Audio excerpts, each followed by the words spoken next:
Welcome to my audience. This is the Thursday Executive Brief. 5 minutes, 1 leadership challenge, 3 executive moves, 1 action for the week. No theory, no fluff, just execution. So let's get to it. Welcome to my audience. This is the Thursday Executive Brief. 5 minutes, 1 leadership challenge, 3 executive moves, 1 action for the week. No theory, no fluff, just execution. So let's get to it. Welcome back on the Executive 5. Today, difficult conversations. We all know it. Many dread it. I see it in senior and executive leadership, that conversation that is delayed over and over again, and it helps no one. That's why today we talk about the conversation you delay and how it becomes someone else's narrative. By the time you finally have difficult conversations, there is a good chance the organization has already had it without you. People have noticed the tension. They have seen the missed numbers, the behavior shift, the awkward silence in meetings, the decision nobody wants to challenge.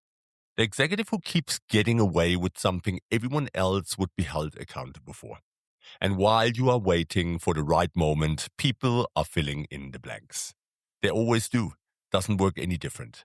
Silence at senior level never stays empty. It gets filled with interpretation, politics, assumptions, and hallway explanations. You think you are buying time, but you are actually losing control of the narrative. What's the challenge here? Senior leaders rarely avoid difficult conversations because they do not know a conversation is needed. They avoid them because the stakes are high. This person has history with the business, they are influential, they are politically connected, they deliver numbers, they know things. The relationship matters. The timing feels dangerous, so the executive waits. Another week, another board cycle, another let's see how this plays out. And meanwhile, everyone watching starts drawing conclusions. Maybe leadership is scared of this person. Maybe the behavior is acceptable after all. Maybe the standard only applies below a certain pay grade. Maybe the strategy is not as serious as leadership said it was. And that is where the real damage happens. The difficult conversation you avoid with one person quietly becomes a leadership message to 50 others. How do you stay away from that?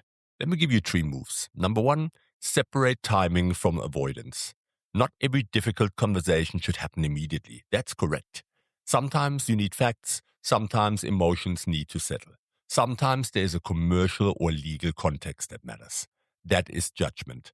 But there is a difference between waiting deliberately and waiting because you do not want the discomfort. Ask yourself one uncomfortable question. What new information am I genuinely waiting for?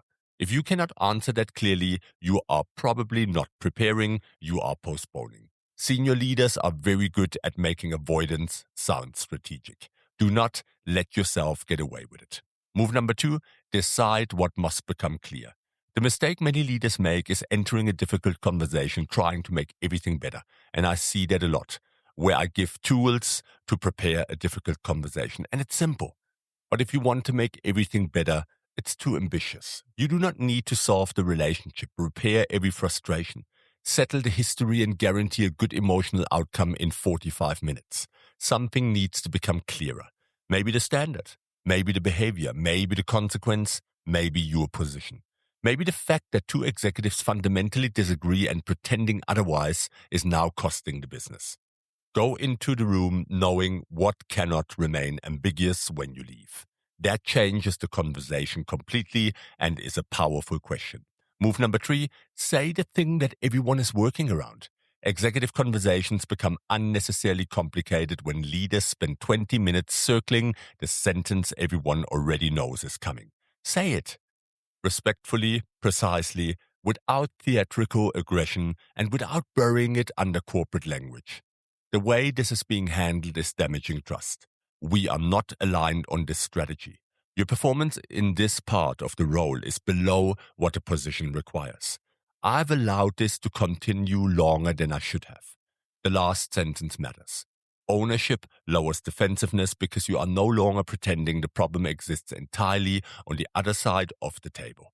Directness is not brutality. It is the refusal to make someone decode what you are too uncomfortable to say. So let me give you a weekly challenge. Identify one conversation you have been carrying in your head longer than you should. Then write down 3 things.